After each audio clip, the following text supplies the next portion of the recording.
इस चतुष्टय का हम सभी लोग श्रवण लाभ प्राप्त कर रहे हैं। अनंत श्री विभूषित साकेतवासी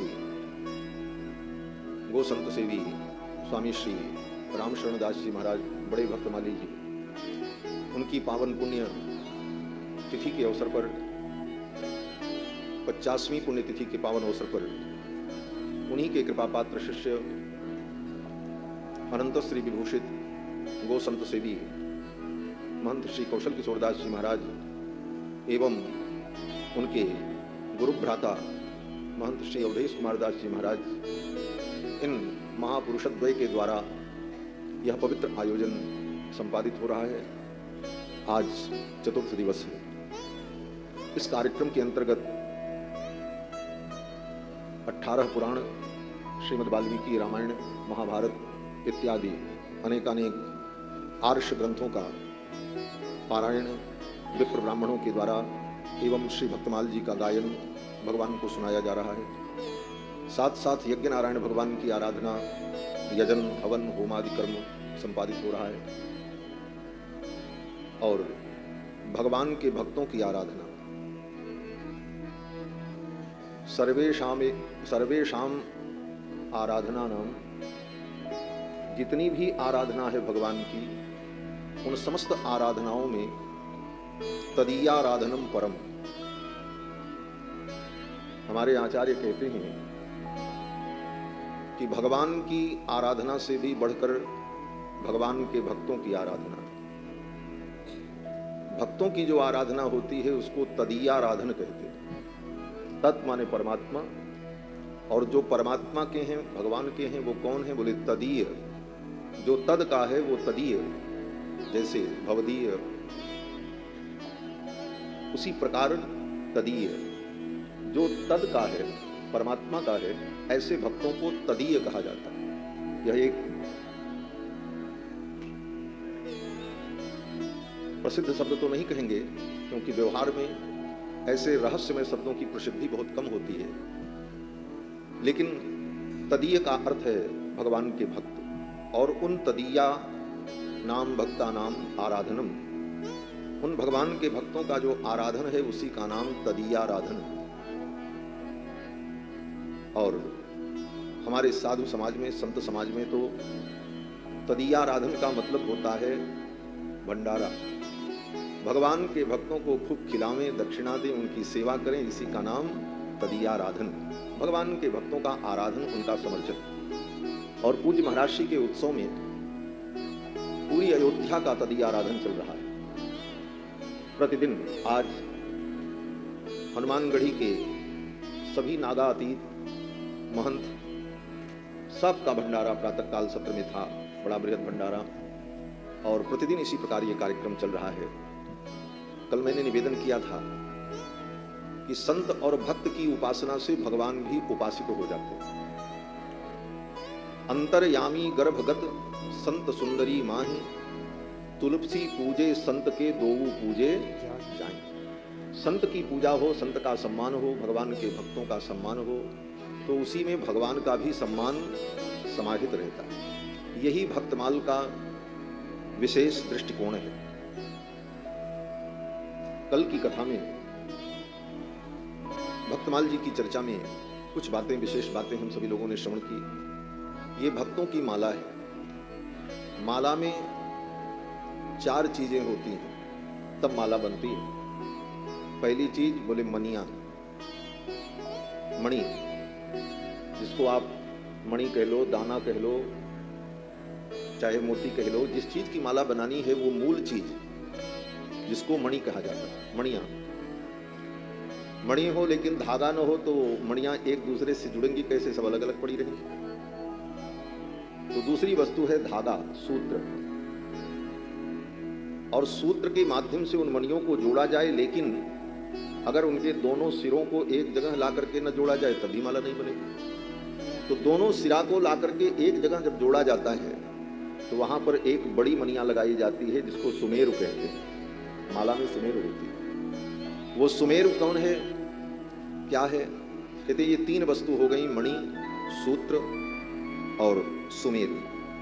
और फिर सुमेरु लगाने के बाद उस माला की शोभा तब होती है जब उस माला के ऊपर सुंदर पुदना लग जाए, बढ़िया फूल बन जाए। जैसे माला में देखो तो ऊपर जपने की जो माला होती है उसमें ऊपर जहाँ सुमेरु होता है वहाँ उसके ऊपर लाल पीले गुलाबी कलर के रंग बिरंगे धागों को लगा करके सुंदर पुदना बनाया जाता है। वह पुदना सबसे ऊपर रहता है। तो मणि, सूत्र, सुमेरु और पुदना, इन 4 चीजों से माला तैयार होती है। और ये 4 कौन है? बोले यही भक्त, भक्ति, भगवंत, गुरु। भक्त ही मणियां हैं। अलग अलग भक्तों को बटोर करके मणियों को चुना जाता है तब माला बनती है। एक मणि से माला थोड़ी बने। तो अलग अलग प्रकार के भक्तों की मणि और किस सूत्र में गुथा गया इसको? बोले सूत्र एक ही होता है, मणियां चाहे अलग अलग हो, अलग अलग प्रकार की हो, हीरा हो, पन्ना हो, पोखराज हो, मोती हो, पत्थर हो, कुछ भी हो। और माला जब बनाएंगे तो मणियां अनेक प्रकार की होंगी, लेकिन सूत्र तो एक ही रहेगा। कई सूत्र रहेगा तो माला ही नहीं बनेगी। और वह सूत्र सभी मणियों के अंदर से होकर के जाता है, उसके हृदय को बेधते हुए जाता है। और वह सूत्र एक ही होता है, तभी माला बनती है। और वो सूत्र क्या है? बोले वही सूत्र भक्ति है। उन भक्तों के अंदर जो भक्ति है, उनके हृदय में वही भक्ति सभी भक्तों को एक दूसरे से जोड़ के रखती है। तो भक्त हुए मणि और भक्ति हुई सूत्र। और दोनों सूत्र के छोर आकर के भक्ति के सूत्र कहां जुड़े? बोले एक जगह पर जहां जुड़े वहां एक सुमेरु लगाया गया। ये सुमेरु ही गुरुदेव भगवान। भक्ति और भक्त ये दोनों जहां से जुड़े हैं वो कौन है? बोले वही गुरुदेव हैं, वही आचार्य। इसलिए आप देखो शास्त्र कहता है किसी सामान्य संत को आप जितनी दक्षिणा दो या कुछ वस्तु भेंट करो, उसकी अपेक्षा आचार्य को 2 गुना देना चाहिए। आचार्यम दुगिडम दद्यात्। आचार्य को 2 गुना देना चाहिए गुरु को। और वो परंपरा हमारे यहाँ आज भी है। हजूरिया को जितनी दक्षिणा मिलेगी महंत को उससे ज्यादा दी जाती है, परंपरा है। आचार्याय द्विगुणम दद्यात्। आचार्य को 2 गुना देना चाहिए। इसीलिए माला में जो सुमेरु होती है वो मणि की 2 गुना होती है बड़ी। मणियां जिस आकार की होती हैं उससे 2 गुना बड़ा सुमेरु होता है। आचार्य श्रेष्ठ होते हैं। पूरी माला में सुमेरु सबसे बड़े। तो ये सुमेरु क्या है? यही गुरुदेव भगवान है। आचार्य, आचार्य कहो, गुरु कहो। और फिर उस सुमेरु के ऊपर जो पुदना है, जो खिले हुए कमल के समान रंग बिरंगा, वो पुदना क्या है? बोले वही भगवान है सर्वोपर। भक्त, भक्ति, भगवंत, गुरु, चतुर नाम पपु एक। इन 4 के मिलने पर जो माला बनी यही भक्तों की माला है। और इस माला को बनाकर श्री नाभादास जी ने भगवान के प्रिया प्रीतम के गले में धारण कराया। भक्त और भगवान की व्याख्या कल हुई थी कि भक्तमाल के भगवान कौन है। अन्यत्र जो भगवान की व्याख्या है सर्वशक्ति संपन्न, ऐश्वर्य संपन्न, अखिल कोटि ब्रह्मांड नायक सर्वेश्वर। परंतु भक्तमाल की दृष्टि से भगवान वो हैं जो अपने भक्तों के लिए अपनी भगवत्ता को भी छोड़ दे, अपने भक्तों के लिए अपनी प्रतिज्ञा को भी छोड़ दे। भगवान अपने भक्तों के लिए अपने प्रभुता को भी छोड़ दें, प्रभुता भी तज दें। इसीलिए भगवान भक्तों के लिए सब कुछ करते, तभी तो भगवान है। वस्तुतः भक्त के द्वारा ही भगवान का स्वरूप प्रकट होता है। नहीं तो वेद वेदांत में तो उनको ब्रह्म कह करके सम्मानित किया गया। इसीलिए वेद व्यास जी कहते ब्रह्मेति परमात्मेति भगवान इति शब्द। जो अपने भक्तों के लिए सब कुछ करे वही भगवान। तिनहि लाग धरि देह करऊं सब डरऊं न सुजस नसाओ। और जो अपने भक्तों से प्रीति करे, ब्रह्म साक्षी होता है, निर्गुण निराकार निर्विकार, शुद्ध बुद्ध कूटस्थ ब्रह्म वह साक्षी बनकर के रहता है, लेकिन वही ब्रह्म भक्तों की भक्ति से, प्रेम से, सगुणोपासना से जब सगुण साकार रूप में प्रकट होते हैं, तब वे ब्रह्म साक्षी ही नहीं रह जाते, वो भक्तों के परम हितैषी हो जाते हैं, भक्तों के दुख सुख को, भक्तों की भावना को समझते हैं और उनकी इच्छाओं को पूर्ण करते हैं। वस्तुतः ब्रह्म ही भगवान है, परंतु ब्रह्म में वो भक्त वत्सलता प्रकाशित नहीं होती, और वह भक्त वत्सलता जब ब्रह्म में प्रकाशित हो जाती है तो वही ब्रह्म भगवान शब्द के द्वारा तथ्य हो जाती है। ब्रह्मेति परमात्मेति भगवान इति शब्द। तो भगवान वही जो अपने भक्तों के लिए सब कुछ करे। पांडवों के लिए भगवान ने सब कुछ किया, और केवल आज ही नहीं, जुग जुग में भक्तों के मनोरथ को भगवान पूर्ण करते हैं, भक्तों की रक्षा करते हैं। और भक्तमाल कार तो कहते हैं भक्तों की रक्षा, भक्तों का मनोरथ तो पूर्ण ही करते हैं। कोई भक्त अगर कुछ कह दे तो भगवान उसकी वाणी की भी रक्षा करते हैं, मेरे भक्त की वाणी झूठी न हो जाए। चारों युग चतुर्भुज सदा भक्त गिरा सांची करन। भगवान चारों युग में अपने भक्तों की वाणी को सत्य करते हैं। भागवत जी में कथा है, प्रहलाद जी ने हिरण्यकश्यपु के सामने कह दिया कि भगवान इस खंभे में भी है। तो भगवान तो जो सर्वव्यापक हैं वो कहीं से प्रकट हो सकते थे। भक्त प्रहलाद ने कहा, हम में, तुम में, खड़क खंभ में, हमारे अंदर, तुम्हारे अंदर, तुम्हारी इस तलवार के अंदर, इस खंभे के अंदर सर्वत्र भगवान है। अंतर्वहिश्च तत्सर्वं व्याप्य नारायण स्थितः। जो सर्वत्र व्याप्त हैं वो नारायण हैं। सर्वभूत निवासोऽसि वासुदेव नमोस्तुते। जो समस्त भूतों में निवास करते हैं, वास करते हैं, इसीलिए उनका नाम वासुदेव है। जो कण कण में रमण करते हैं, इसीलिए उनका नाम राम है। तो जो सर्वत्र विद्यमान है वो कहीं भी प्रकट हो सकते हैं, लेकिन भगवान खंभे से ही क्यों प्रकट हुए?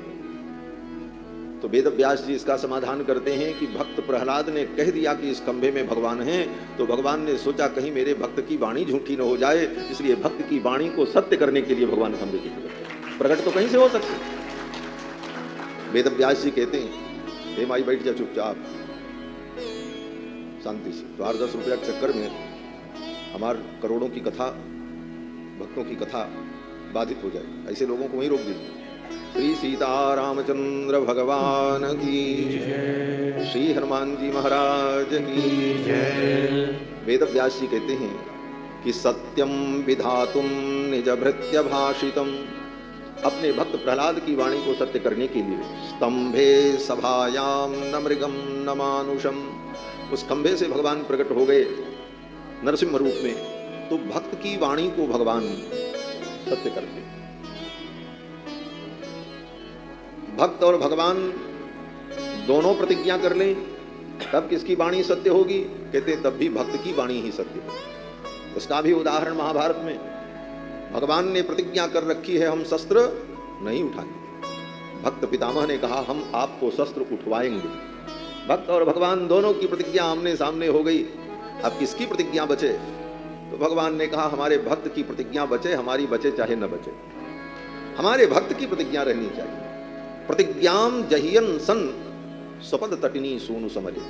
अपने पद कमल से उत्पन्न होने वाली जो तटिनी है गंगा, स्वपद तटिनी, उन गंगा के जो पुत्र हैं पितामह, उनकी प्रतिज्ञा के सामने भगवान ने अपनी प्रतिज्ञा छोड़ दी। यही भगवान की भक्त वत्सलता है। और जो भगवान अपने भक्तों के लिए सब कुछ करें, ऐसे भगवान ही भक्तमाल के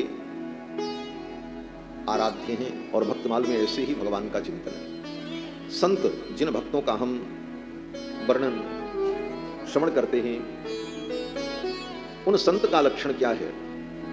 तो कहते हैं संत का लक्षण बहुत है। कितने लक्षण कहे जाएं? संत सरल चित जगत हित, जान स्वभाव सने, बाल विनय सुन कर कृपा, राम चरण रति। ये भी संत का लक्षण है। और संत का लक्षण क्या है? बोले बूंद अघात सही गिर कैसे, खल के वचन संत सह जैसे। संत की परिभाषा बता पाना बहुत कठिन। अनेक प्रकार की परिभाषाएं और संत के गुणों का वर्णन आचार्यों ने, भक्तों ने, महापुरुषों ने किया। कहते हैं संत कौन? बोले सील गहनी सबकी सहनी, जिसके अंदर सील हो और जो सबकी बात सहन कर ले। सील गहन सबकी सहनी और कहानी ही अमुख राम, हृदय से और मुख से भगवान का नाम उच्चारण करे। तुलसी रहिए या रहनी संत जनन को काम, ये संतों की है। इसलिए संत के बड़े लक्षण है महाराज। फिर भी एक पद के माध्यम से हम लोग अनुभव करें, इतने गुण जामे सो संत। कितने गुण? बोले अब गुण का वर्णन करते हैं। इतने गुण जामे सो संत, इतने गुण जामे सो संत। श्री भागवत मध्य यश गावत, श्रीमुख कमलाकन।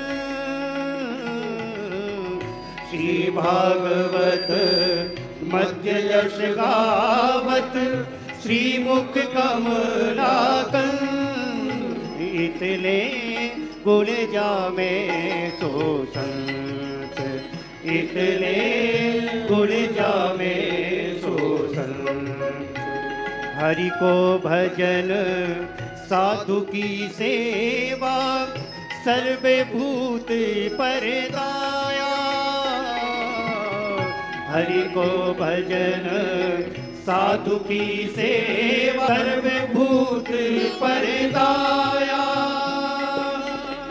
हिंसा लोभ दंभ छल त्यागे, हिंसा लोभ दंभ छल त्यागे। विष सम देखे माया हो, विष सम देखे माया। गुण जामे सो संत, इतने गुण जामे सो संत। भगवत रसिक की ये रचना है। कहते हैं संत कौन? बोले इतने गुण जामे सो संत, श्री भागवत मध्य यश गावत, श्री मुख कमला कंत। श्री भागवत मध्य यश गावत, जो भगवान के भक्तों के बीच में भगवान के गुण का गान करे, भगवान की चर्चा करे, भगवान की लीलाओं का वर्णन करे, जिसके मुख से कमलाकांत प्रभु श्री हरि की लीलाओं का वर्णन, उनके चरित्र का वर्णन हो, ये संत का पहला लक्षण था। अर्थात जो भगवान के गुण का वर्णन करे, भगवान की चर्चा करे। भगवान को छोड़कर जो प्रपंच की चर्चा करे, उसे संत नहीं करे। फिर कहते हैं संत की विशेषता क्या? बोले हरि को भजन साधु की सेवा, जिसके जीवन में भगवान का भजन हो और साधु की सेवा। केवल भगवान का भजन नहीं, भगवान का भजन भी हो और साधु सेवा भी हो। भगवान की भक्ति, भगवान की सेवा और साधु की सेवा, यही दोनों भक्ति महारानी के कान के कर्णफूल हैं। कल सुना था। तो कहते हैं जो भगवान के भक्त भगवान की भक्ति करें और साधु की सेवा करें, सर्वभूत पर दया, और समस्त प्राणियों पर जिनके अंदर दया हो, सभी जीवों पर जिनके अंदर दया का भाव हो। हिंसा लोभ दंभ छल त्यागे। हिंसा लोभ दंभ, दंभ क्या है? हिंसा का अर्थ तो आप समझते ही हैं। हिंसा का मतलब किसी जीव को दुख देना। मन वचन कर्म से भी किसी को दुख न दे। वाणी भी ऐसी न बोले कि हमारी वाणी से किसी को कष्ट हो। आप किसी को मारते नहीं, किसी को दंड नहीं देते, लेकिन वाणी कठोर बोलते हैं, तो यह वाचिक हिंसा है, वाणी की हिंसा। मन वचन कर्म से हिंसा का त्याग कर दे। हिंसा और लोभ, लोभ न हो जीवन में, और दंभ, दंभ का त्याग करें। दंभ क्या है? दंभ का मतलब लोगों को अपने तरफ आकर्षित करने के लिए भक्ति और तपस्या का जो प्रदर्शन है, इसका नाम दंभ है। किसी को दंभ करें। दुनिया हमसे प्रभावित हो इसलिए खूब माला कंठी चंदन हाव भाव बना करके प्रदर्शन करना, यही दंभ है। इसको दंभ कहते हैं। इस दंभ से बचना चाहिए। ये दंभ जीवन में आ जाएगा तो भक्ति विकृत हो जाती है।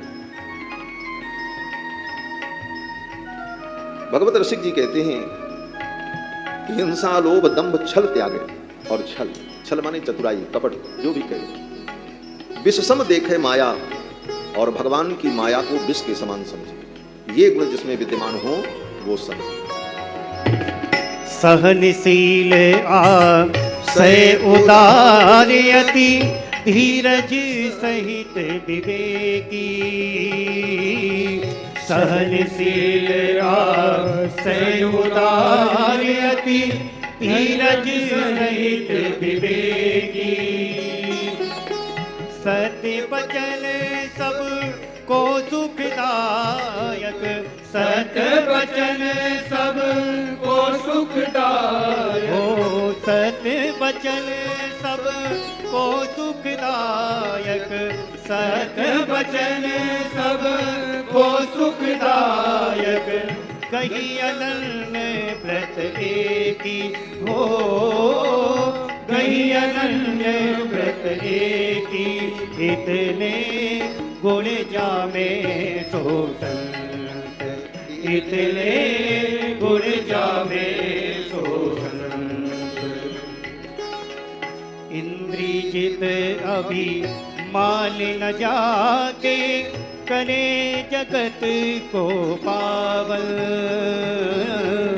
इंद्री जित अभिमान न जाके करे जगत को पावन। भगवत रसिक साधु की संगति। भगवत रसिक साधु की संगति। भगवत रसिक साधु की संगति। भगवत रसिक साधु की संगति। तीनों ताप न सावन हो। तीनों ताप न सावन। इतने गुण यावे तो संत। इतने गुण जावे तो संत। इतने गुण जावे तो संत। इतने गुण जावे तो संत। श्री भगवत रसिक जी कहते हैं इतने गुण जामे सो संत। सहनशील आशय उदार, जिसके अंदर सहनशीलता हो, जिसका आशय, जिसका संकल्प, जिसका विचार, जिसका उद्देश्य अत्यंत उदार, आशय उदार। अति धीरज सहित विवेक, और उसके अंदर धीरज हो, विवेक हो। सत्य वचन सबको सुखदायक, और सत्य बोले, सत्यभाषी हो, और जो सबको सुख देने वाला हो। और गही अनन्य व्रत एक ही, और भगवान के चरणों में अनन्य भक्ति। भगवान के चरणों में उसकी अनन्य निष्ठा हो। इंद्रिय जित अभिमान न जाके, और अपनी इंद्रियों को जो जीत ले। लेकिन ये सब गुण होने के बाद इन गुणों का अभिमान भी न हो। इंद्रिय जित अभिमान न जाके करे जगत को पावन। ऐसे संत जगत को पावन कर देते हैं, पवित्र कर देते हैं। भगवत रसिक तासु की संगति तीनों ताप न सावन। ऐसे संत की संगति मिल जाए तो जीवन के तीनों ताप, दैहिक, दैविक, भौतिक, तीनों प्रकार के ताप का नाश। तो भगवान के भक्त संत, और भगवान की भक्ति की व्याख्या आपने श्रवण ही की। भक्ति का स्वरूप क्या है, गुरु तत्व के विषय में भी संक्षिप्त चर्चा श्रवण की। गुरु भगवत स्वरूप ही होते हैं। स्वयं भगवान कहते हैं आचार्यम माम विजानियात। आचार्य को मेरा ही स्वरूप समझो। नाव मन्नेत करहचित, कभी भी आचार्य का अनादर मत करो। महाराज, आचार्य के शरीर को और उनके स्वरूप को लेकर के कभी ये विचार मत करो कि वो मनुष्य हैं। भगवान का वचन है, भगवान कहते हैं आचार्यम माम विजानीयात नाव मन्नेत करहचित नमर्त्य बुद्ध्या सुवेद। उनको मनुष्य मत समझो। और श्री अग्रदास जी महाराज, जो श्री नाभादास जी के गुरुदेव भगवान हैं, वो तो कहते हैं कि जो अपने आचार्य को, गुरु को मनुष्य समझे, बोले उसका पाप भगवान का नाम लेने से भी नहीं मिट सकता। यद्यपि भगवान का नाम सभी पापों का नाश कर देता है। गोस्वामी जी महाराज कहते हैं कितने भी बड़े पापी कोई क्यों न हो, लेकिन भगवान के नाम का आश्रय लें तो उनके पाप नष्ट हो जाते हैं। पाई न के गति पतित पावन राम भज सुनो सठमना। पाई न केहि गति पतित पावन राम भज सुनो सठ मना। पाई न केहि गति पतित पावन राम भज सुनो सठ मना। गणिका अजामिल व्याध गीत सजा दिखल तारे घना। गणिका अजामिल व्याध गीत सजा दिखल तारे घना। आभीर जवन की रात खस स्वपचा दियति अघ रूप जे। आभीर जवन की रात खस स्वपचा दियति अघ रूप जे। कही नाम बारक ते पावन होई राम नमामित।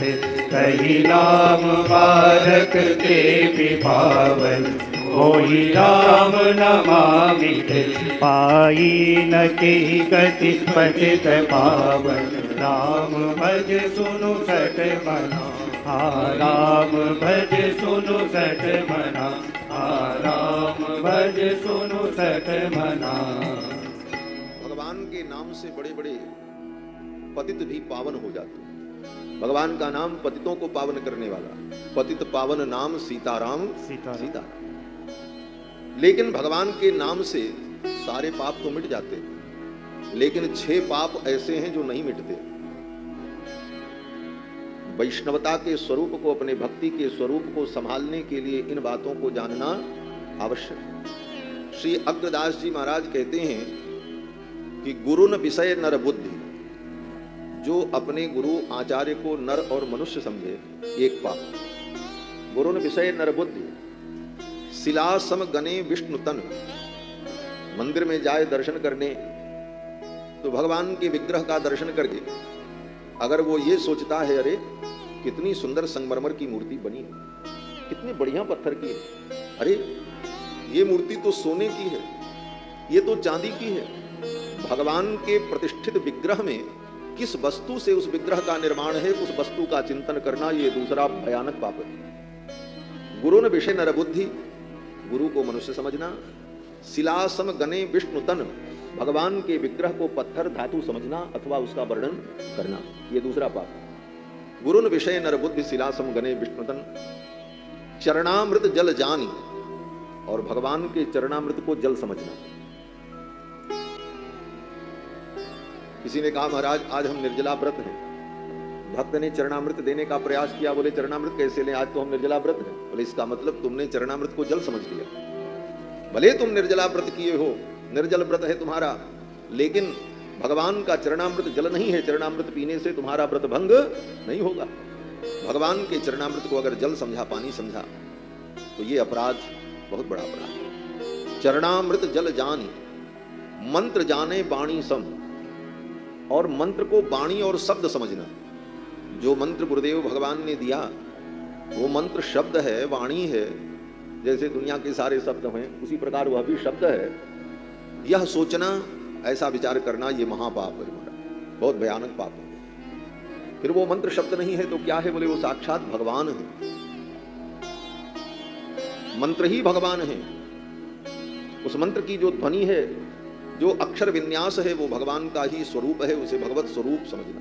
वो कोई अक्षर और शब्द मात्र नहीं है। तो भगवान के मंत्र में शब्द बुद्धि करना ये अपराध है। चरणामृत जल जानी मंत्र जाने वाणी सम। गुरुन विषय नर बुद्धि शिलासम गने विष्णुतन। चरणामृत जल जानी मंत्र जाने वाणी सम। महाप्रसाद ही अन्न। भगवान के प्रसाद को अन्न समझना। भगवान का प्रसाद न चावल होता है, न दाल होता है, न पूड़ी होता है, न मालपुआ होता है। भगवान का प्रसाद एकमात्र भगवान का प्रसाद होता है। प्रसाद माने कृपा। प्रसादस्तु प्रसन्नता।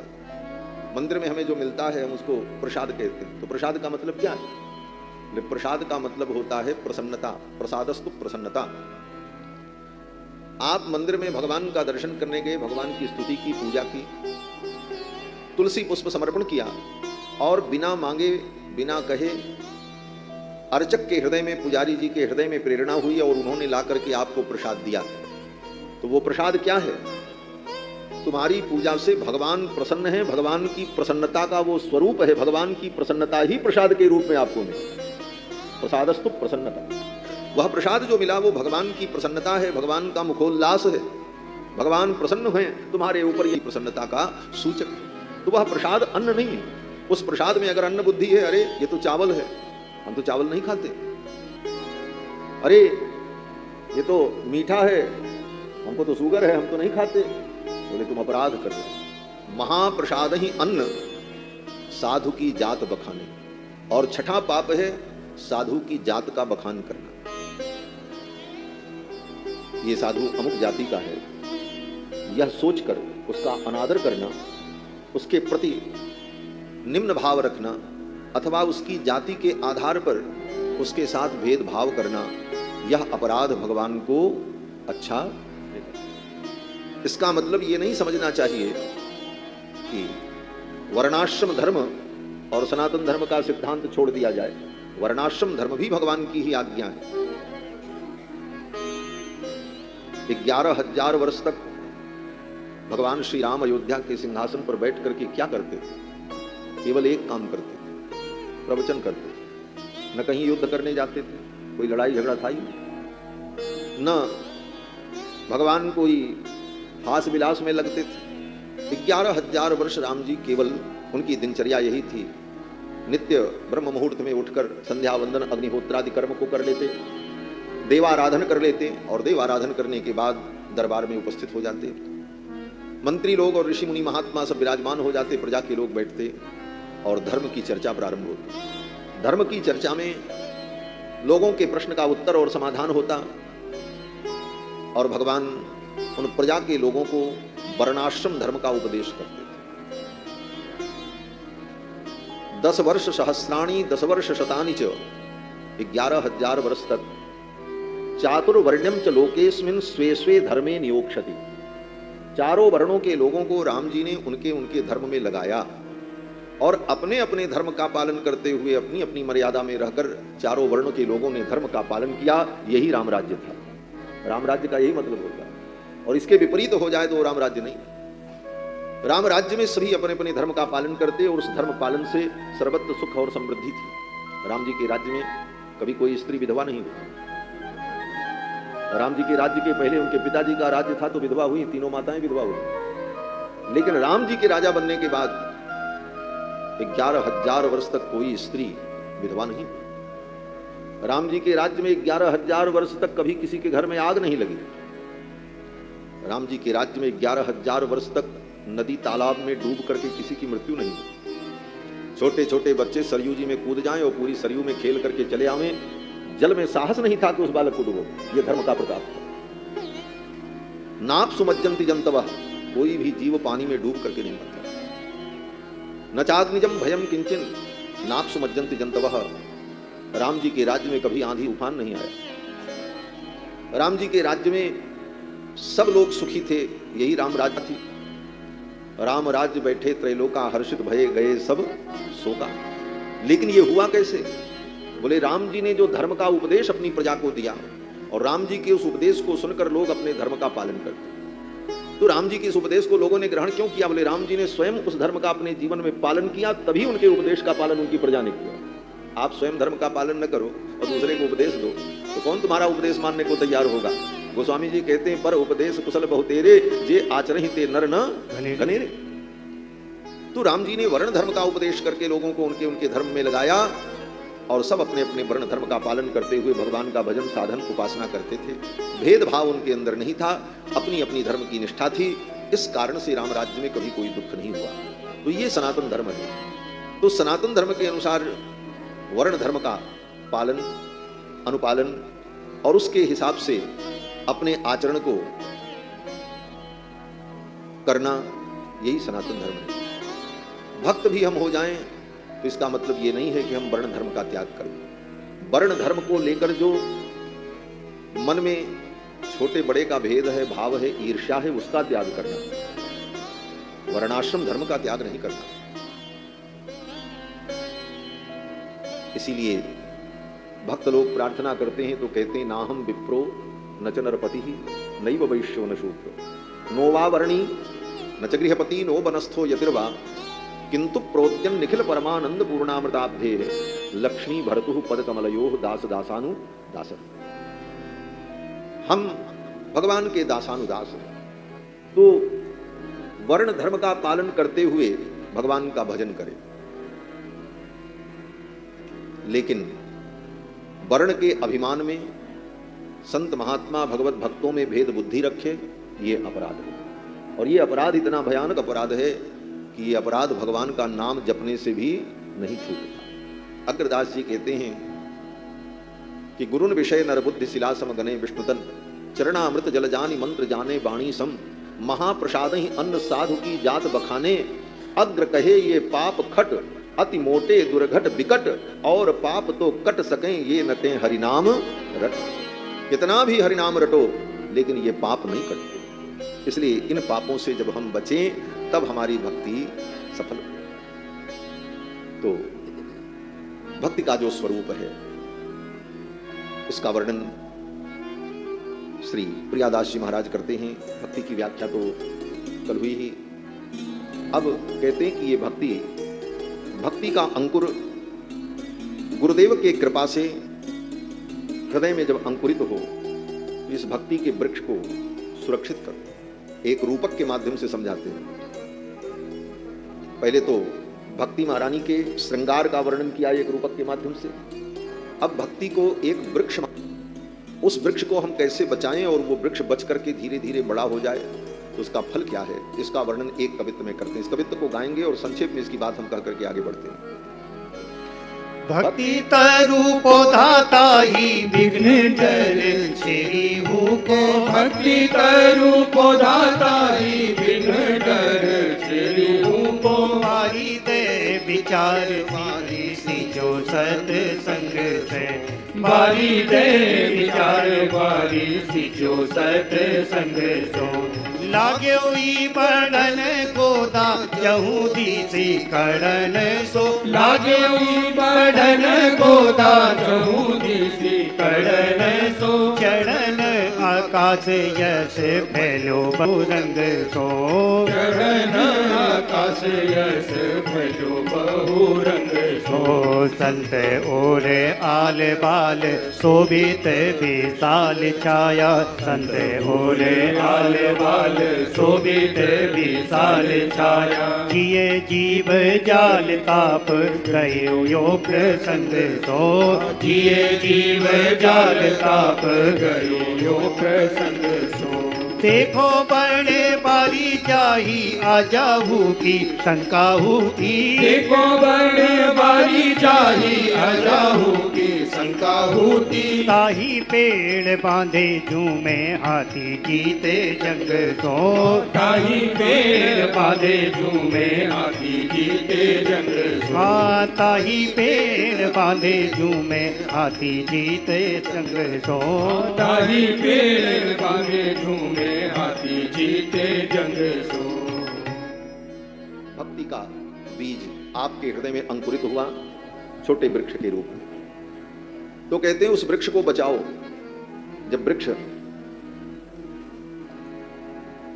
अंकुरित होता है, कोई बीज अंकुरित होता है, जैसे पीपल का वृक्ष, बट का वृक्ष मान लो, तो जब तक वो वृक्ष छोटा है तब तक डर है। किस चीज का डर?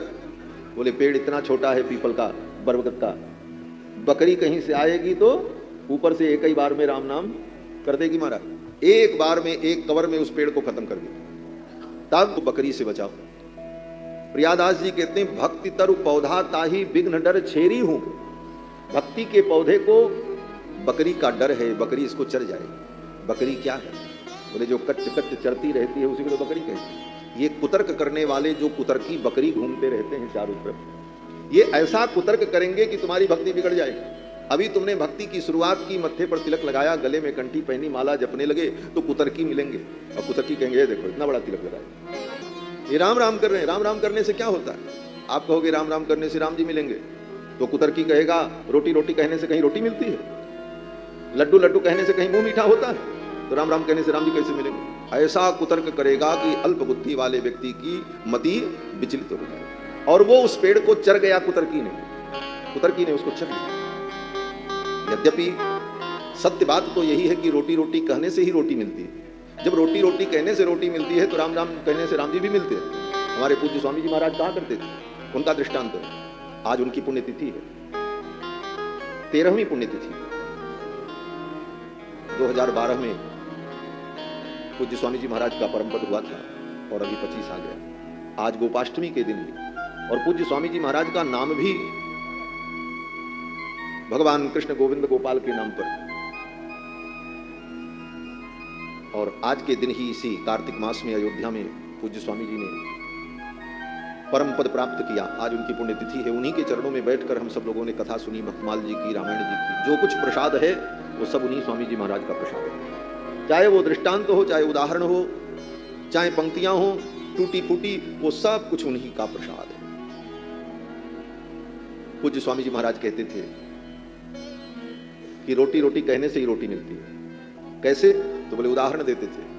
कहीं आप जाओ, ऐसे साधु महात्मा तो होटल में नहीं जाते हैं, लेकिन उदाहरण उन्होंने समझाने के लिए होटल का दिया कि कोई व्यक्ति होटल में गया, कुर्सी पर बैठ गया, वेटर आया, बोले क्या ले आए? तो उसने सोचा रोटी कहने से तो रोटी मिलती नहीं, तो रोटी का नाम नहीं लिया, उसने कहा लाओ। तो वेटर ने पूछा क्या लावे? कहा लाओ।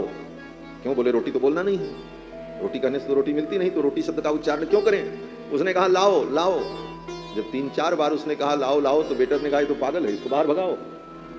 जब वो कहेगा कि रोटी लाओ, रोटी का नाम लेगा तभी रोटी मिलेगी, तो बिना कहे तो रोटी भी नहीं मिलती। रोटी कहोगे तभी तो रोटी मिलेगी। सामने वाला देना तो चाहता है, लेकिन पहले आप बोलो तो, नाम तो लो क्या चाहिए। तो बिना रोटी कहे रोटी नहीं मिलेगी, बिना लड्डू कहे लड्डू नहीं मिलेगा। तो रोटी कहने से ही रोटी मिलती है, उसी तरह राम राम कहने से ही राम जी मिलते हैं। और तो सोचो, रोटी लड्डू पेड़ा ये तो जड़ वस्तु है। जड़ वस्तु भी बिना नाम लिए नहीं मिलती है, नाम के आश्रित होती है, और नाम लो तो वो वस्तु मिल जाती है। और भगवान तो परम चैतन्य है, उनका नाम लोगे तो वो नहीं मिलेंगे, वो तो जरूर मिलेंगे, निश्चित मिलेंगे, वो तो परम चैतन्य है। इसलिए नाम तो भगवान का नाम जपो, कुतर्कियों से बचो। ये कुतर्क करने वाले लोग तुम्हारे भक्ति के पौधे को चर जाएंगे। भक्ति तर पौधा ताहि विघ्न डर छेरी होंगे। तो क्या करें? बोले बारिदे विचार, सुंदर विचारों का बेड़ा लगाओ। पेड़ जब छोटा होता है तो उसे कोई पशु नष्ट न करे, इसलिए चारों तरफ घेराबंदी कर दी जाती है, जाल लगा दिया जाता है, कोई संरक्षण की व्यवस्था की जाती है। तो बारिदे विचार, प्रियादास जी कहते हैं विचारों का बाड़ लगाओ।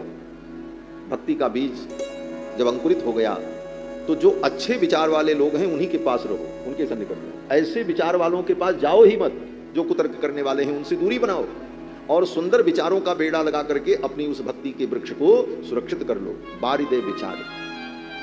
लेकिन अब बकरी से डर तो खत्म हो गया, लेकिन अब पेड़ को डर है कि पेड़ कहीं सूख न जाए। क्यों? बोले पेड़ अभी छोटा है, उसकी जड़ें बहुत कम हैं, मात्र थोड़ी ही दूर तक नीचे उसकी जड़ है।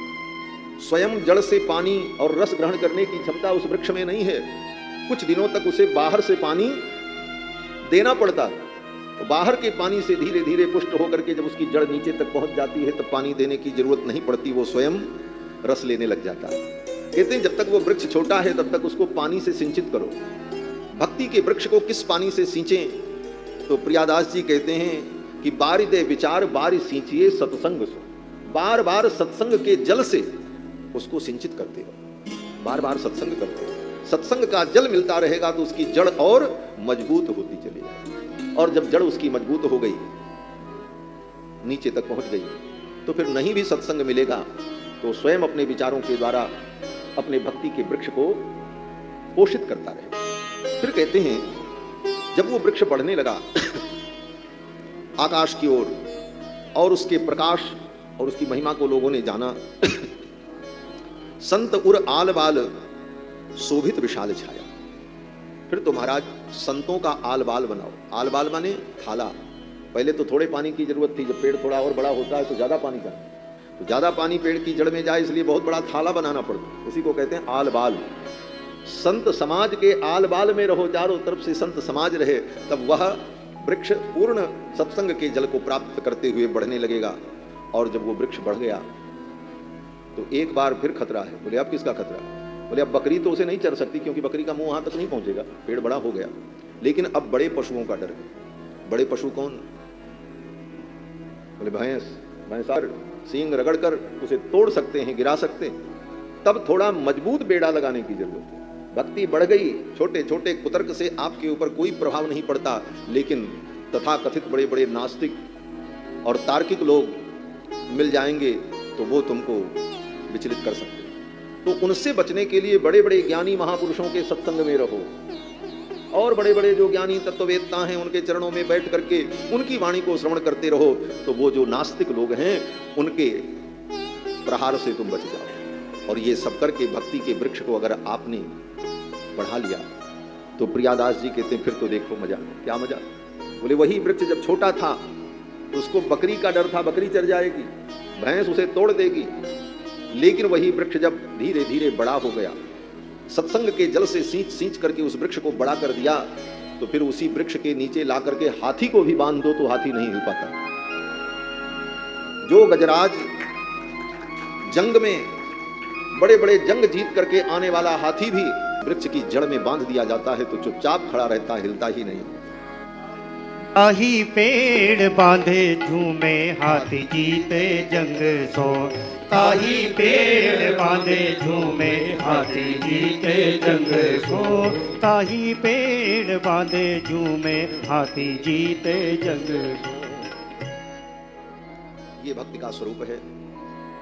श्री नाभादास जी महाराज के ग्रंथ की टीका प्रियादास जी करते हैं। प्रियादास जी कहते हैं कि श्री नाभादास जी महाराज अपने गुरुदेव भगवान श्री अग्रदेवदास जी की सेवा कर रहे थे, और ऐसा चमत्कार हुआ, कोई शिष्य जहाज में बैठा व्यापारी जा रहा था, उसका जहाज डूबने लगा, तूफान में फंस गया। उसने गुरुजी का स्मरण किया। गुरुजी मानसी सेवा में थे, मानसी सेवा में ही उन्होंने उसकी सहायता की सोची। तब तक नाभादास जी ने सोचा गुरुजी अब अपनी मानसी सेवा छोड़ करके उस चेले की सहायता करने जाए, ये काम तो हम ही कर सकते। और नाभादास जी ने अब जो पंखा हाथ में लिया था उसी पंखे से हवा कर दिया, जहाज किनारे लग गए। और जब जहाज किनारे लग गया तो नाभादास जी ने कहा गुरुदेव जिस भक्त ने आपको पुकारा था उसकी जहाज तो किनारे लग गई, अब तो आप मानसी सेवा में लगे। अग्रदास जी ने आंख खोली, कौन बोला? वो तो ध्यान में थे। बोले बोला कौन? तो नाभादास जी ने कहा जिसको आपने अपने शीत प्रसाद से, अपने जूठन से पालित और पोषित किया है, ये आपका दास। अग्रदेवदास जी ने देखा नाभा तो सिद्ध हो गया। गुरु की सेवा, आचार्य की सेवा और निष्ठा का परिणाम सिद्धि की प्राप्ति हो गई। ये साधारण सिद्धि है कि यहां से बैठे ऐसे पंखा का हवा कर दो और समुद्र के तूफान में जहाज किनारे लग जाए। ये साधारण सिद्धि है। छोटी छोटी सिद्धि पे तो सारी दुनिया रीझ जाती है। हाँ, देख रहे हैं आजकल दुनिया में क्या हो रहा है। छोटी सी क्षुद्र सिद्धि जो 2-4 दिन की उपासना और मंत्र से, भूत प्रेतों की पूजा से लोगों को मिल जाती है, उन सिद्धियों को पा करके व्यक्ति दुनिया में डंका बजाने लगता है। और इतनी बड़ी सिद्धि जिसको, उन श्री नाभादास जी महाराज अपने गुरु के चरणों में ही सेवा करते थे। बोले महाराज जिसको अपनी शीत प्रसाद दे करके आपने पाला वही बालक ये नाभा है। अग्रदेवदास जी जान गए चेला तो सिद्ध हो गया। फिर तो गुरुदेव ने आज्ञा दी तुम संतों के चरित्र को गाओ। नाभादास जी ने कहा भगवान के चरित्र का मैं कैसे गान करूं? आज्ञा तब दई यह भई तोपे साधु कृपा। नाभादास जी में सिद्धि प्रकट हो गई, तो ये कैसे प्रकट हुई? अग्रदास जी कहते हैं संतों की जो तुम सेवा करते थे, संतों के चरणों में जो तुम्हारी निष्ठा थी, उस निष्ठा के परिणाम स्वरूप तुम्हारे अंदर ये सिद्धि प्रकट हुई। आज्ञा तब दई यह भई तो पे साधु कृपा। आज्ञा तब दई यह भई तो पे साधु कृपा।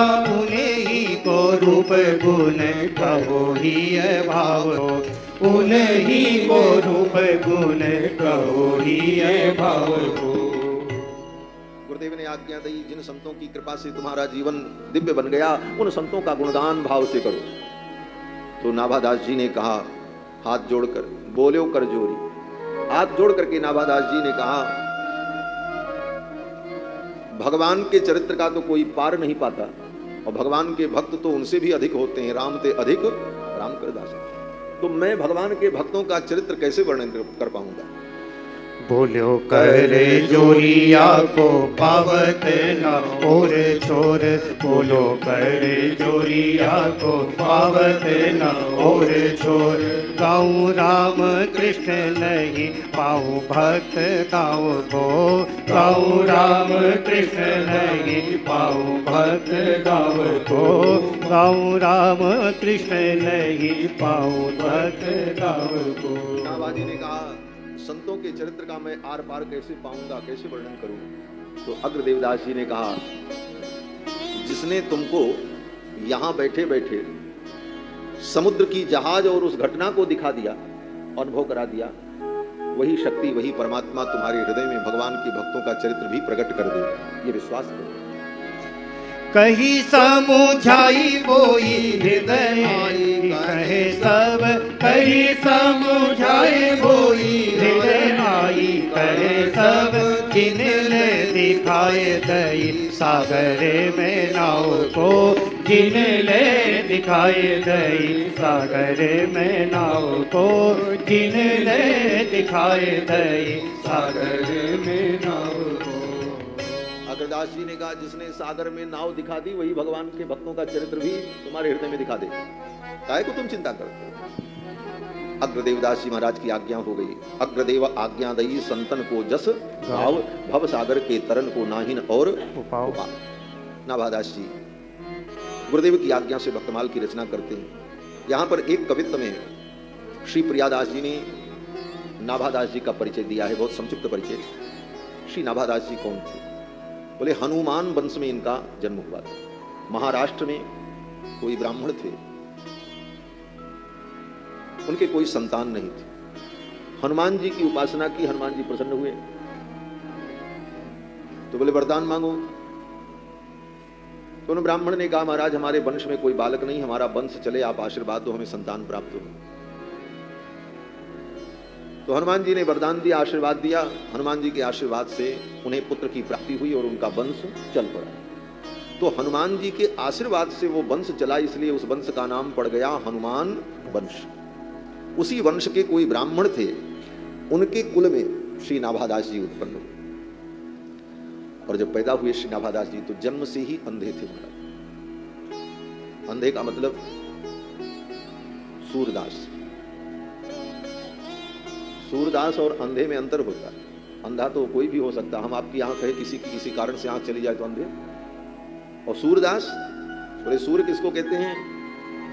बोले जन्म से ही जिसकी आंख न हो, यहां तक कि न आंख की पलक हो दोनों और न भीतर का हिस्सा हो, केवल यहां बराबर चमड़ी हो, आंख बनी ही न हो, उसको कहते हैं। बस दूर से देख करके लगे कि यहां आंख होनी चाहिए थी लेकिन वहां कुछ न हो, चमड़ा बराबर हो, उसको कहते हैं। आंख निर्मित ही नहीं हुई, नेत्रों का विकास गर्भ में नहीं हुआ, तो ऐसे जो जीव है बालक हैं वो सूर्य। ऐसे ही श्री नाभादास जी महाराज। नाभादास जी का जब जन्म हुआ दृगहीन, तो माता ने तो पालन पोषण किया, लेकिन जब 5 वर्ष के हुए तो उस समय अकाल पड़ा। पहले अकाल बहुत पड़ता था, पानी के साधन नहीं होते थे, अकाल पड़ता था तो गांव के गांव उजड़ जाते थे महाराज। और अकाल के समय में लोग संत खूब बनते थे महाराज। ये अकाल का संतों से बड़ा संबंध है। क्यों? बोले सामान्य व्यक्ति तो अकाल में परेशान हो जाता, कहां से भोजन लावे, कैसे जीवन चले।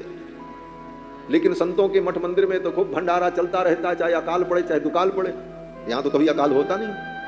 तो लोग क्या करते थे? बोले अकाल में अपने जीवन को जैसे भी जी लेंगे, मर जाएंगे, लेकिन मेरे बच्चे बच जाएं, इसलिए बच्चों को ला करके संतों के आश्रम में छोड़ जाते थे, उनके आश्रित कर देते थे। फिर उन्हीं संतों के बीच में वो पल करके महात्मा बन जाते थे, सिद्ध बन जाते थे। तो इनकी मैया ने भी यही किया। अपने बेटे को लेकर के 5 वर्ष के थे चली। रास्ते में जंगल पड़ा और रास्ते में लोगों का आना जाना था, उधर से संत महात्मा आते जाते थे। तो वहीं रास्ते में अपने 5 वर्ष के बच्चे को छोड़ करके माँ चली गई। कोई संत मिल जाएंगे, ले जाएंगे। संतों के यहाँ रहेगा, संतों के यहाँ क्या खाने की कमी है महाराज। सदा दिवाली संत की 8 पहर आनंद। संत के यहाँ तो सदा दिवाली है, लोगों के घर में तो एक दिन दिवाली होती है, पटाखे लगते हैं और मालपुआ बनता है। साधु के यहाँ तो जब मन करे तभी। हाँ, और क्या बोले दुनिया उसको मालपुआ कहती है, साधु कहते हैं काली रोटी। क्या कहते हैं? काली रोटी। साधु कहते महाराज हम तो काली रोटी और सफेद दाल खाने वाले हैं। सफेद दाल? बोले सफेद दाल बोले तो खीर, और काली रोटी बोले तो मालपुआ। काली रोटी और सफेद दाल। तो संतों के यहाँ तो कोई कमी होती नहीं, भगवान की ऐसी कृपा। तो श्री नाभादास जी को उनकी मैया ने छोड़ दिया। कवित्त में प्रियादास जी लिखते हैं, हनुमान वंश ही में जन्म प्रसन्न भयो। हनुमान वंश ही में जन्म प्रसिद्ध जाको, हनुमान वंश ही में जन्म प्रसिद्ध जाको। भयो दृगहीन सो नवीन बात धारिये, भयो दृगहीन सो नवीन बात धारिये। उमरी बरस पाछे मानी के अकाल आज, उमरी बरस पाँच मानी के अकाल आज। माता बन छाड़ी गई विपत्ति बिचारिये, माता बन छाड़ी गई विपत्ति बिचारिये। उस विपत्ति में माँ ने लाकर के जंगल में छोड़ दिया। 5 वर्ष के नाभाजी बैठे थे पेड़ के नीचे। तब तक भगवान की ऐसी कृपा हुई कि श्री परम सिद्ध कृष्णदास परिहारी जी महाराज के शिष्य श्री अग्रदेवदास जी महाराज और कीलदास जी महाराज, ये दोनों गुरु भाई, कीलदास जी बड़े गुरु भाई, अग्रदेवदास जी छोटे, दोनों गुरु भाई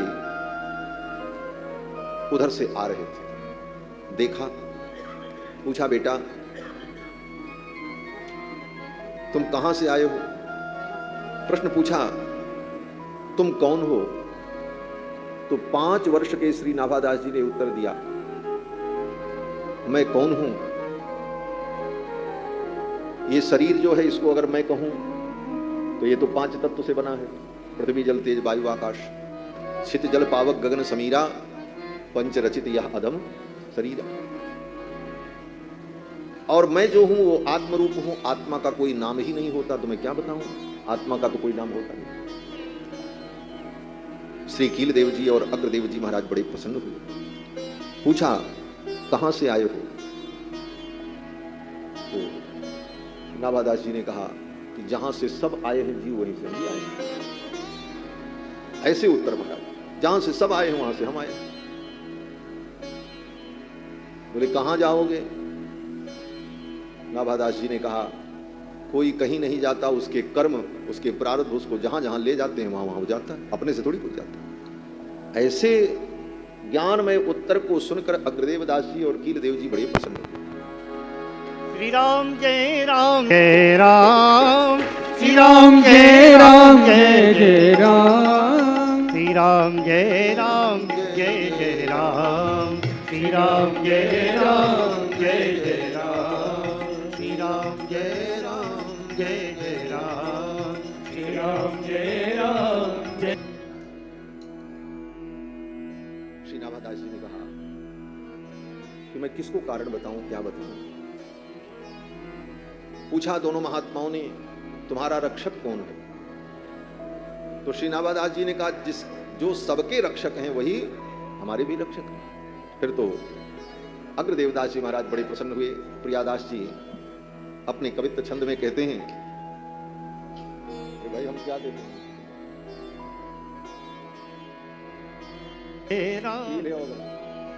किले ओ अगर ताही डगर दरस दियो, किले ओ अगर ताही डगर दरस दियो, लियो यो अनाथ जानी पूछी सो उधारिये, लियो यो अनाथ जानी पूछी सो चारिये।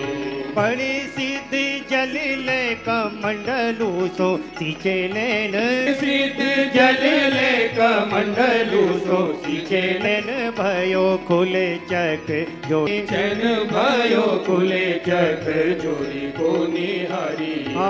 चैन भयो खुले चक जोरी को निहारिये, चैन भयो खुले चक जोरी को निहारियो।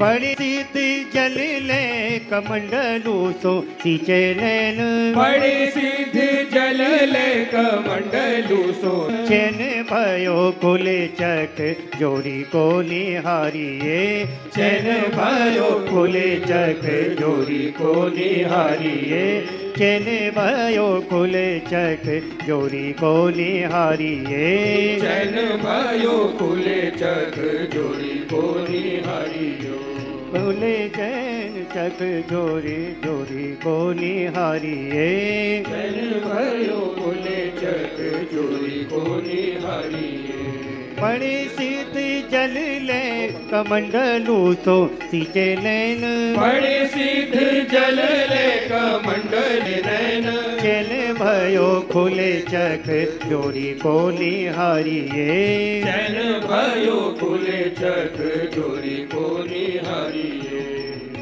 श्री प्रियादास जी महाराज कहते हैं कि उसी समय अनाथ जानकर उस बालक को साथ में ले लिया और वे सिद्ध थे दोनों आचार्य। कमंडल से जल लेकर बालक के आंख पर डाला तो 5 वर्ष के नाभाजी की आंखें प्रकट हो गए उन संतों की कृपा से। और फिर कीलदेव जी ने अग्रदेव जी से कहा कि इन्हें मंत्र सुना दो, दीक्षा दे दो।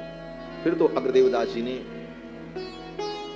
नाभाजी को पंच संस्कार संपन्न करके वैष्णव दीक्षा दे करके वैष्णव बना दिया। आगे की चर्चा हम बाद में करेंगे। अभी पूज्य महाराज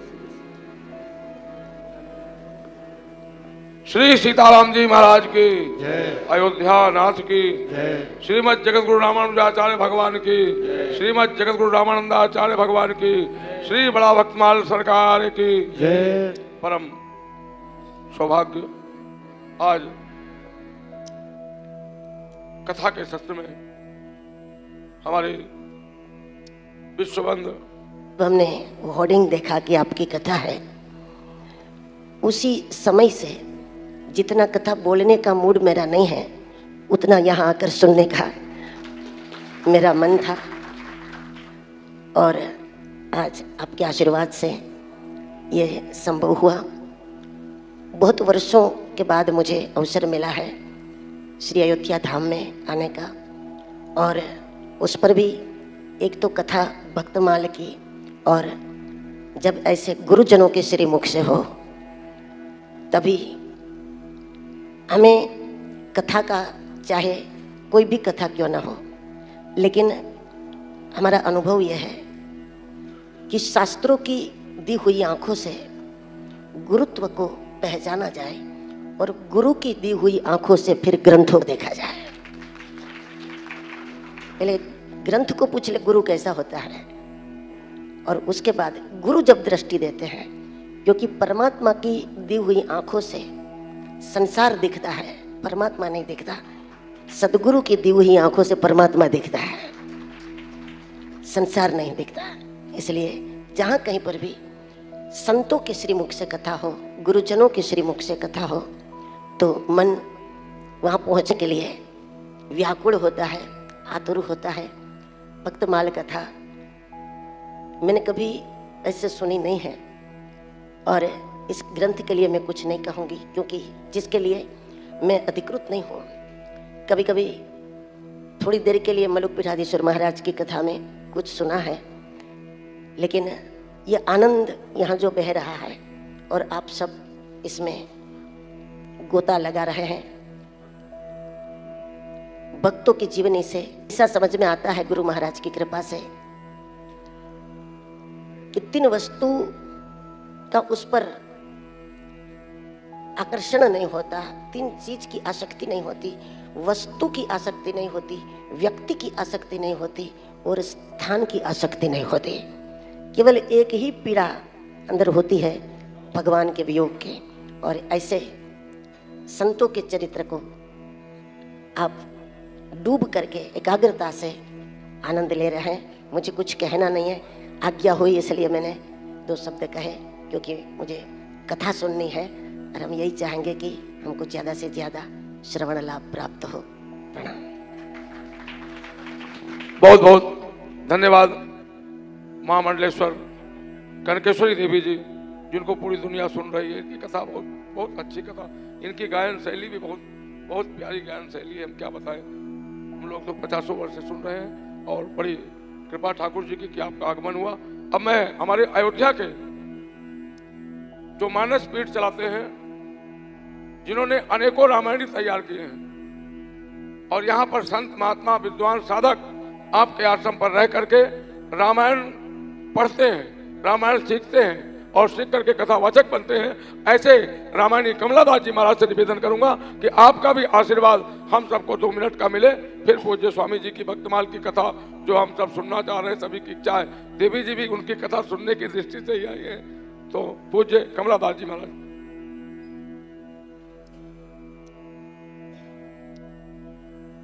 आपका आशीर्वाद हम सबको प्राप्त हो।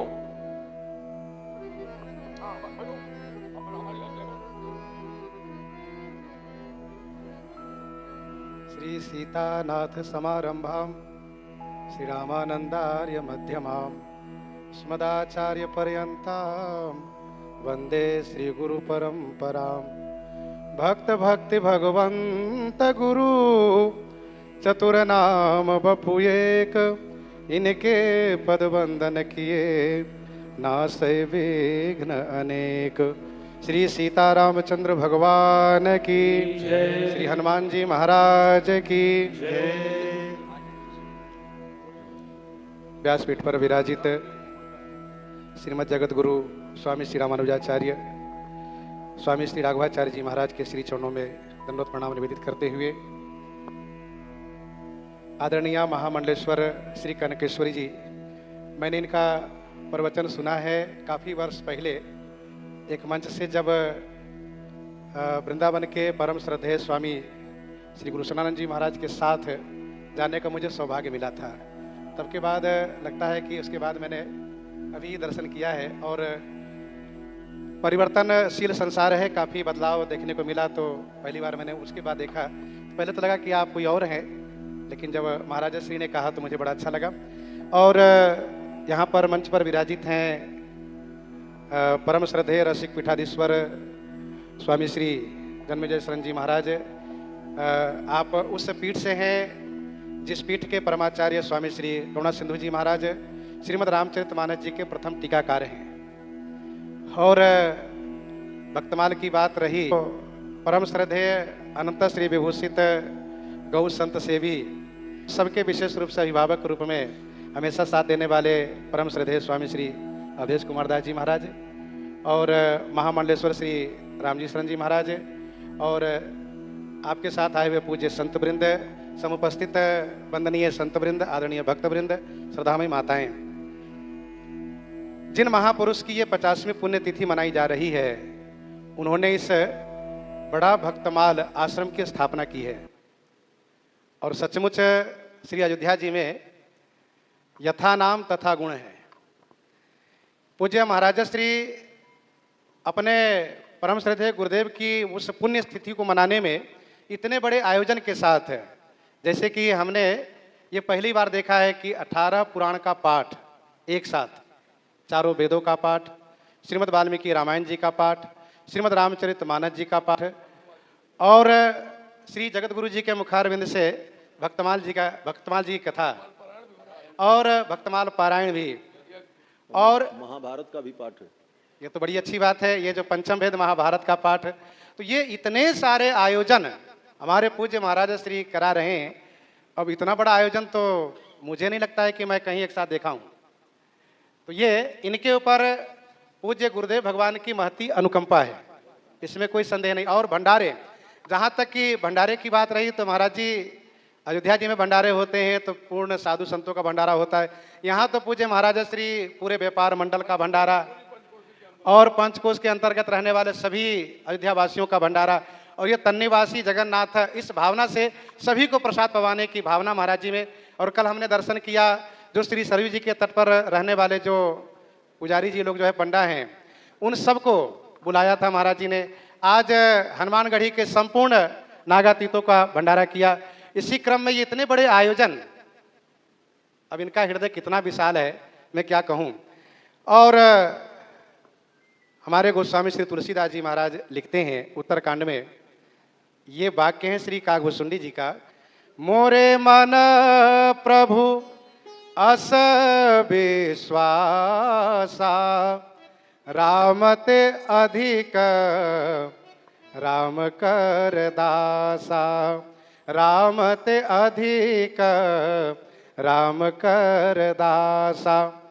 श्री काकभूषुंडी जी कहते हैं मेरे मन का दृढ़ विश्वास है कि श्री राम जी से बढ़कर के श्री राम जी का दास है। सज्जनों, श्री राम जी से बढ़कर के श्री राम जी का दास है, इस तथ्य को समझने के लिए आपको भक्तमाल की कथा सुननी पड़ेगी। भक्तमाल की कथा सुनने से ही यह बात समझ में आती है कि भगवान से बढ़कर के भगवान के दास हैं। भक्तमाल जी के आखिरी में हम जाएं, छप्पन संख्या 200 में स्वामी नाभा गोस्वामी जी लिखते हैं, कवि जन करत विचार बड़ो कोताही बनीजे। सभी कवि समुदाय विचार करने लगे इस विषय पर कि सबसे बड़े जगत में कौन है। उस छप्पे का संदर्भित भाव ये है, एक ने कहा पृथ्वी, दूसरे ने कहा शेष, तीसरे ने कहा शिव, और सब एक दूसरे की बात को काट काट करते चले गए। पृथ्वी बड़ी है तो उनके धारण करता शेष, शेष यदि बड़े हैं तो उनको धारण करता शिव, शिव यदि बड़े हैं तो उनके धारण करता रावण, रावण यदि बड़ा है तो उसको कांख में दबाने वाले बाली, और यदि बाली बड़ा है तो उसके एक बाण में मारने वाले श्री राम। लेकिन श्री राम जी को अपने हृदय में धारण करने वाले हैं तो श्री हनुमान जी जैसे भक्त। तो राम ते अधिक राम कर दासा, इसका बोध हमें भक्तमाल की कथा से होता है।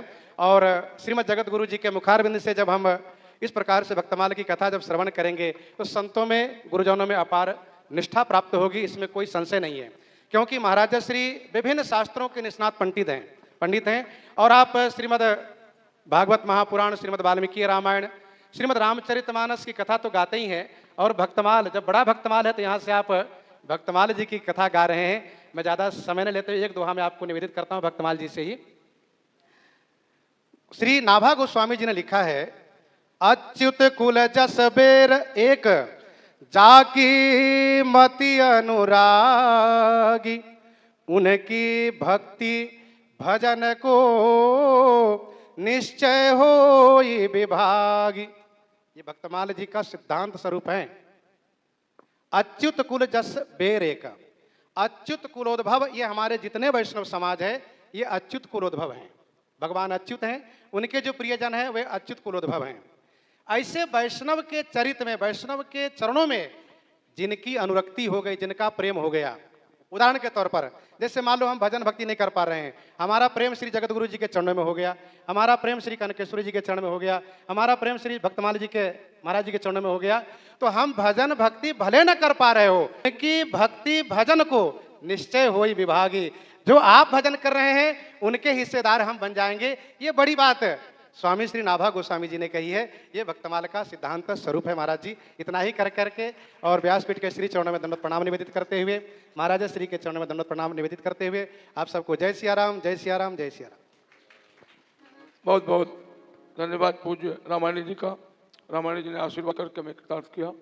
अब मैं पूज्य स्वामी जी के चरणों में निवेदन करूंगा कि पूज्य कनकेश्वरी देवी जी कथा की दृष्टि से आई हैं, तो कथा का क्रम आगे बढ़े तो थोड़ा बहुत भक्तमाल के प्रति, हालांकि गुजरात प्रांत एक ऐसा प्रांत है जहां भक्तों की, वहाँ जलाराम बापा जैसे परम भक्त हुए, वहाँ जिन्होंने दान करने में अपनी पत्नी ही दान कर दिया।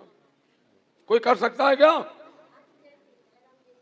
जी जी, जलाराम बापा का आज भी जो संत के रूप में, भगवान ब्राह्मण के रूप में, साधु के रूप में आए थे, उनकी झोली, उनका कमंडल, उनकी आशा आज उनके आश्रम में रखा हुआ है, जिनको हम लोग दर्शन करते हैं। ऐसे भगवान आए, बहुत बड़ा दानी बनता है, बहुत बड़ा दानी बनता है। अगर दान करना है तेरी पत्नी दान कर दे। महाराज भगवान को दान कर दिया अपनी पत्नी, कोई कर सकता है?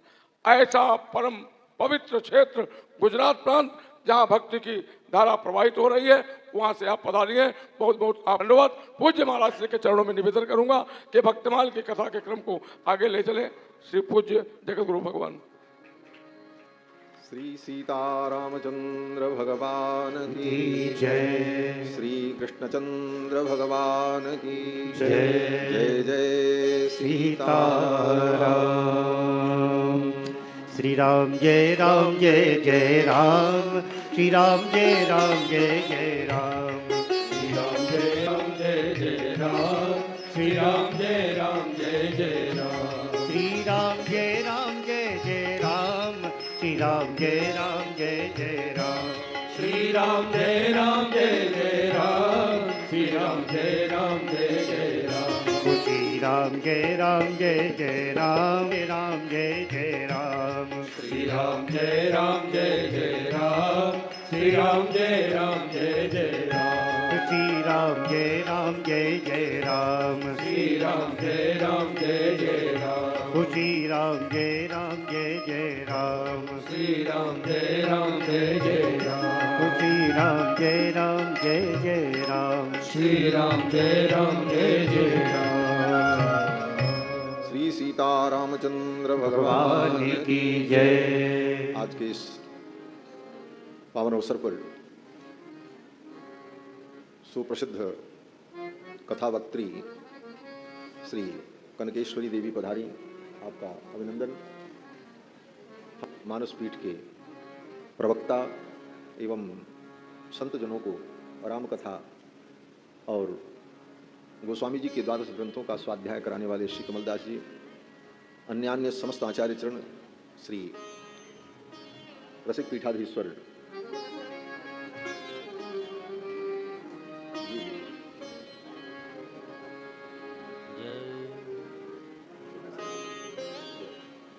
मधुबनी से पधारे।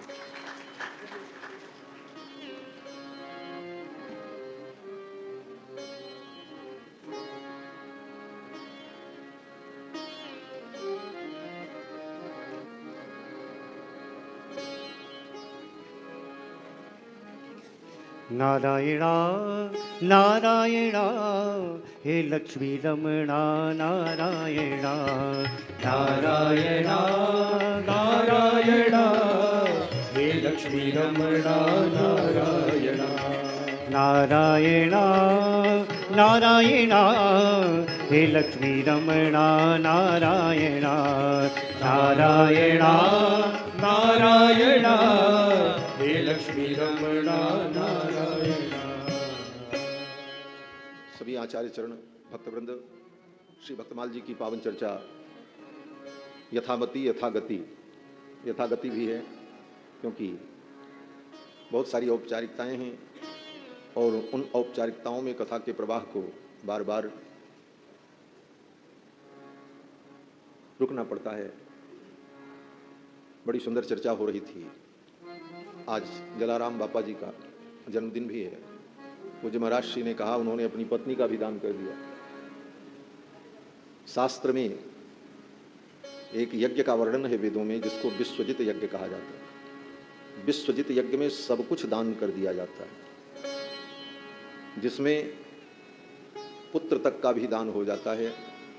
नचिकेतोपाख्यान जो उपनिषद में है, उसका यही तात्पर्य है। नचिकेता के पिता विश्वजित किए, तो नचिकेता ने पूछा, आपने मेरा दान किसको किया?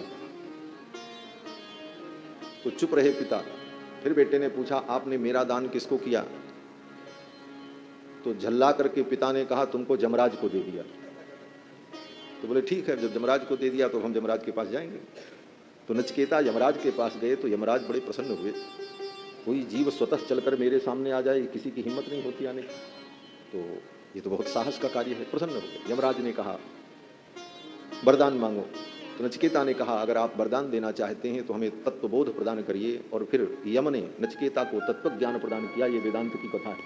तो सब कुछ दान हो जाता है, बड़े बड़े यज्ञ करने वाले, लेकिन पत्नी का दान किसी शास्त्र में कहीं विहित नहीं। पत्नी अदेय है, लेकिन संतों के जीवन की अकथ कहानी है और विलक्षण है और प्रणम्य है। मैं निवेदन कर रहा था कि श्री नाभादास जी महाराज को श्री अग्रदेव जी और कीलदेव जी मिले और उन्होंने कृपा करके कमंडल का जल लेकर नाभाजी के ऊपर डाला तो श्री नाभाजी की आंखें प्रकट हो गई, नेत्र प्रकट हो गए। और जब नेत्र प्रकट हुए तो उन नेत्रों से आज तक कभी संसार को नहीं देखा था, और जब देखने की दृष्टि प्राप्त हुई संतों की कृपा से, तो उस दृष्टि से सर्वप्रथम जुगल संत श्री अग्रदेव जी महाराज और कील देव जी का ही दर्शन किया। अभी कनकेश्वरी देवी जी कह रही थी कि भगवान के द्वारा प्रदत्त जो नेत्र है, उस नेत्र के द्वारा संसार दिखता है और गुरु के द्वारा प्रदत्त नेत्र के द्वारा भगवान दिखते हैं, जगतकर्ता का दर्शन है। प्रसंग भी ऐसे ही कुछ है। जगत को देखने वाला नेत्र उनके पास नहीं था, लेकिन गुरुदेव ने कृपा करके नेत्र दिया, और उसी नेत्र से श्री नाभादास जी ने संतों का दर्शन किया और भगवान का दर्शन पाया, और गुरुदेव की कृपा से ही उन्हें संतों का संपूर्ण चरित्र अनुभव हुआ। हमारे आचार्य जन कहते हैं, शिष्याह यदुत्कर्षमवाप्नुवन्ति, शिष्य अगर अपने जीवन में कोई उत्कर्ष को प्राप्त करता है तो प्रभाव रेवैष गुरोर अमोघः, उसके गुरु का ही अमोघ प्रभाव होता है। गुरु की कृपा से ही उसके जीवन में यह उत्कर्ष होता है। जब नेत्र प्रकट हो गए श्री नाभादास जी के, तो सर्वप्रथम उन दो संतों का दर्शन किया, कील देव जी का और अग्रदेव जी का, और संत का दर्शन करके भाव विभोर हो गए और आंखों से अश्रुपात होने लगा। पाए परी आंसू आए, कृपा करी संग लाए। पाए परी आंसू आए, कृपा करी संग लाए। कील आज्ञा पाई, मंत्र अगर सुना।